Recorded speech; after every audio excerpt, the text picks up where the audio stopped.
Hello everyone. तो आज हम समझेंगे why money loses value over time.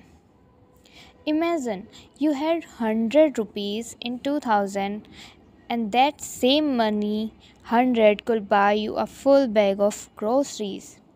But today, maybe just a few items. But why? आखिर क्यों ऐसा हुआ? इसका रीज़न क्या है? 100 रुपये तो आज भी वही हैं और उस टाइम भी वही थे, पर इतना डिफरेंस क्यों?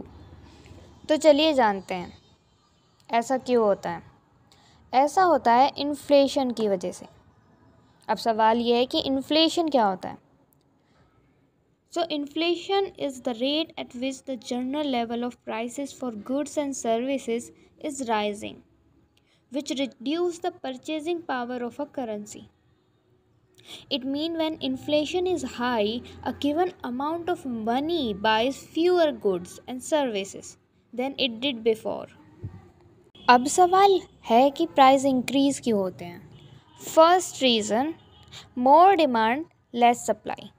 अगर किसी चीज़ को सब लोग चाहते हैं पर सप्लाई लिमिटेड है तो प्राइस ऑटोमेटिकली बढ़ जाते हैं। Second reason, production cost increase.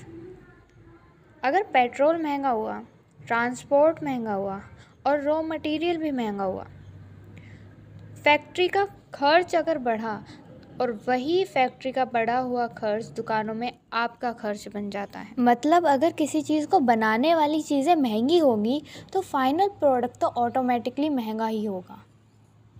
Third reason, government prints more money. अगर मार्केट में एक्स्ट्रा पैसा आ गया और सामान का जो अमाउंट है वो वही रहा तो हर नोट की वैल्यू कम हो जाती है। ज़्यादा पैसा कम सामान, रिज़ल्ट प्राइस इंक्रीज़ हो जाते हैं।